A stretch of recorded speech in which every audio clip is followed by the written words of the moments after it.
The story you've heard, soldiers biting down on bullets during surgery without anesthesia, sounds perfectly believable. Except no battlefield surgeon ever recorded it happening. Not once. So where did bite the bullet actually come from? The first real clue comes from a battered old slang dictionary published in 1788. Francis Gross, a former soldier with an ear for the rough talk of army life, wrote that to chew a bullet was a point of honor among grenadiers facing the dreaded cat-o'-nine-tails. Instead of crying out during punishment, a soldier would clamp down on a lead ball, gritting through pain in silence. Gross's entry is the earliest printed source, and it is not about surgery at all.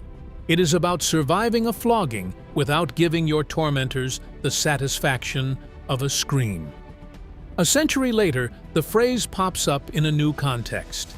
In 1891, Rudyard Kipling's novel The Light That Failed put the words on the lips of a character. "Bite on the bullet, old man, and don't let them think you're afraid." This line, printed in a widely read magazine, gave the phrase its first big literary moment. Today, the Oxford English Dictionary uses Kipling's quote as the official reference, but it also notes Gross's slang entry as the earliest evidence. For dictionary editors, these printed sources matter most. They draw the line between colorful legend and what people actually said and wrote. The battlefield surgery story has a grip on the imagination.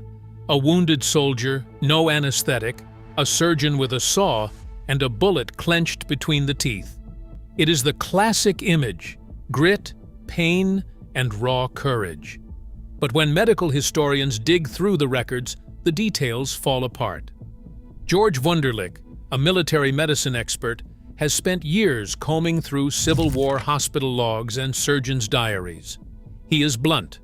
There is no reliable evidence that bullets were ever handed out for pain control on the operating table. Not a single surgeon's logbook mentions the practice. No field hospital inventory lists bullets as surgical supplies. Instead, the records point to leather straps, wooden sticks, and cloth pads, objects that would not shatter teeth or risk lead poisoning.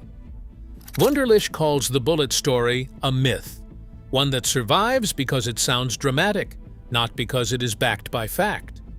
The evidence gap is striking. For all the stories, there is nothing in the medical record to support them. Private William Cartwright's diary from 1862 describes something far more ordinary than a bullet. He remembers a surgeon handing him a thick leather strap to bite during an operation, not a chunk of lead. That single line from a soldier's own hand stands out because it's echoed in medical records and hospital supply lists from the era. Leather straps, wooden sticks, and cloth pads turn up again and again, but not bullets. When forensic analysts finally got their hands on so-called bitten bullets from Civil War battlefields, they found a twist. The marks didn't match human teeth. Instead, they lined up perfectly with pig molars, likely chewed by animals rooting through the soil years later. Museums from London to Washington have searched their collections for a bullet bearing real, verifiable human bite marks. None have turned up. The physical record is stubbornly silent, and the diary evidence points to leather, not lead, as the true companion of pain. After Kipling's novel brought the phrase into the spotlight, something interesting happened. Bite the bullet began popping up everywhere, from newspaper headlines to advice columns and even in political speeches. By the early 1900s, the phrase was no longer just a bit of military slang. It started to show up in everyday language, describing everything from facing a tough boss to paying overdue bills. Print archives reveal a sharp jump in usage after 1890, with the phrase gaining traction through the 1920s. By then, it was so familiar that writers used it in jokes and casual conversation, far removed from any battlefield. The idiom had made the leap from a gritty metaphor to a common way of talking about courage in the face of anything unpleasant.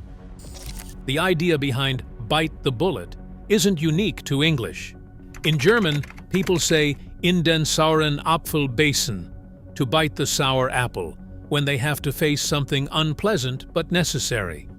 The phrase turns up in German newspapers as early as 1908, describing workers accepting tough new hours. French has its own take. Prendre son mal en patience, which means to take one's pain with patience. Mandarin uses yingqiao topi, literally to harden one's scalp for pushing through something difficult.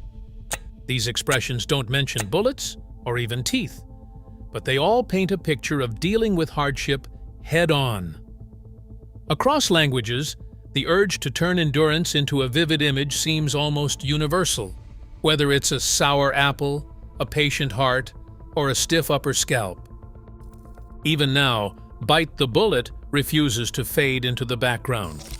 In 1975, the phrase took center stage as the title of a Western film about a grueling endurance race, using the idiom to capture the spirit of pushing through pain. Business books, self-help seminars, and marketing campaigns all reach for it when they want to signal tough decisions or bold moves. The phrase turns up in everything from insurance ads to pep talks, proving its staying power.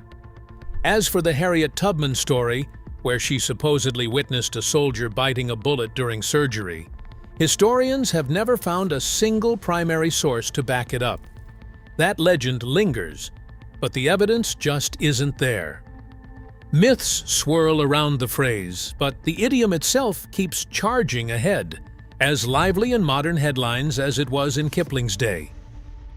Language keeps rewriting its own legends. Every time we use this phrase, we are repeating more myth than fact, reminding us how stories shape what we accept as truth. What is your take?